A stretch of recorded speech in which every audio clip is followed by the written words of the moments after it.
Bismillah ar-Rahman ar-Rahim. Chers participants, mesdames et messieurs, à l'entame de mon propos, je voudrais joindre ma voix à celle des autres intervenants pour remercier au nom du président de la République du Tchad, son Excellence Idriss Déby Itno, au nom de ma délégation et à mon nom personnel, le peuple et le gouvernement égyptien, avec à sa tête le président Abdel Fattah al-Sisi, pour l'organisation réussie de cet important forum africain sur la lutte contre la corruption et surtout pour l'hospitalité toute africaine dont toutes les délégations ont bénéficié. Le thème choisi par les organisateurs du forum est un sujet d'actualité, une grande préoccupation dans tous nos pays et aucun effort ne doit être ménagé pour stopper ces fléaux qui minent le développement de l'Afrique. L'objet de mon intervention est de parler de l'expérience de mon pays, le Tchad, dans le cadre de la lutte contre la corruption. En effet, au Tchad, la lutte contre la corruption et les autres infractions assimilées avait commencé dès le lendemain de l'indépendance, depuis 1962, avec l'inspection des services publics. Le Code pénal de 1967 avait consacré la corruption comme un délit puni non seulement de peines de prison, mais aussi des peines complémentaires, notamment la radiation des fonctionnaires corrompus. Une commission nationale d'assainissement et de redressement des services publics a été mise en place et les inspections des ministères étaient chargées comme organes de la mise en œuvre de cette volonté politique.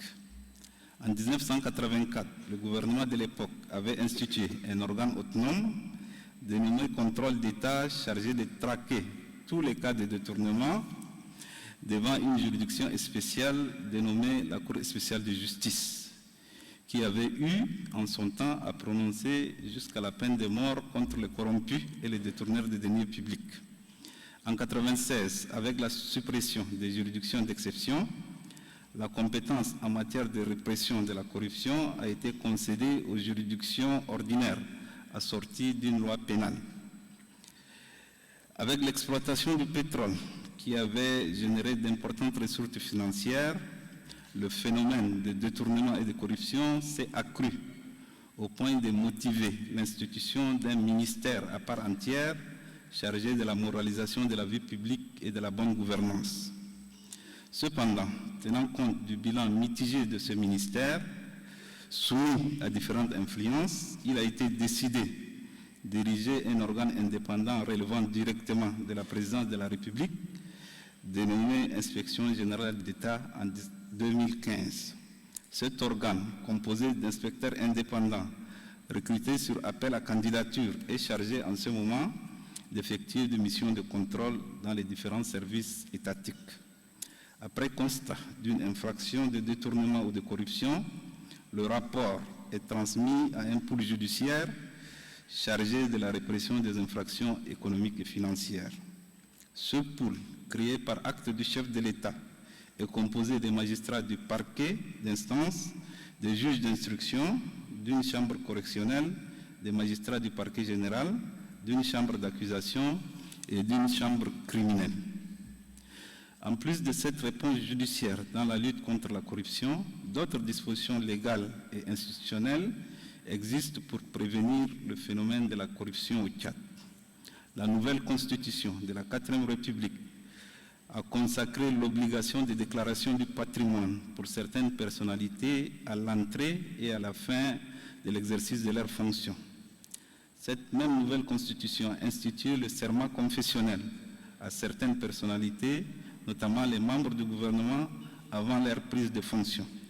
Sur le plan international et régional, le Tchad est partie à la Convention des Nations Unies de la lutte contre la corruption et celle de l'Union africaine relative à la prévention et à la lutte contre la corruption.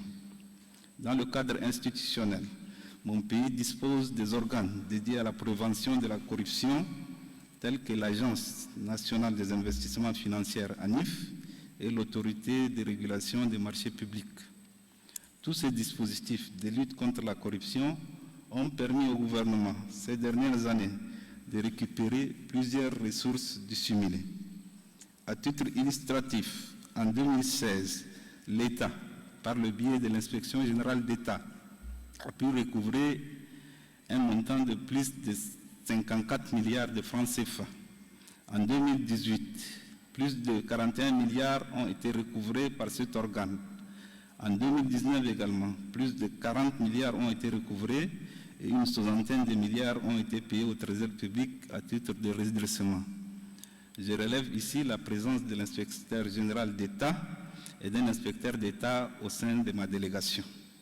Dans le même cadre, plusieurs agents de l'État, notamment des magistrats convaincus de corruption, ont été radiés de l'effectif de la magistrature. Malgré ces résultats obtenus et en vue d'atteindre les objectifs de l'agenda 2063 que s'est fixé l'Union africaine, le Tchad doit encore relever plusieurs défis, entre autres le renforcement de la coopération régionale et internationale dans le cadre de cette lutte, la création d'un organe dédié exclusivement à la lutte contre la corruption, la sensibilisation, l'éducation et la formation pour un changement de mentalité, et enfin le renforcement des capacités des acteurs de la chaîne pénale. En guise de conclusion, je voudrais citer le constat fait par M. Amadou Ould Abdallah, ancien chef de la diplomatie mauritanienne et secrétaire général adjoint des Nations Unies, qui disait « La corruption est un véritable cancer qui tue sur le continent africain ». C'est vrai qu'il s'agit d'un phénomène international, mais il y a une énorme différence en Afrique. C'est l'impunité qui protège les élites corrompues. Je dirais en conclusion,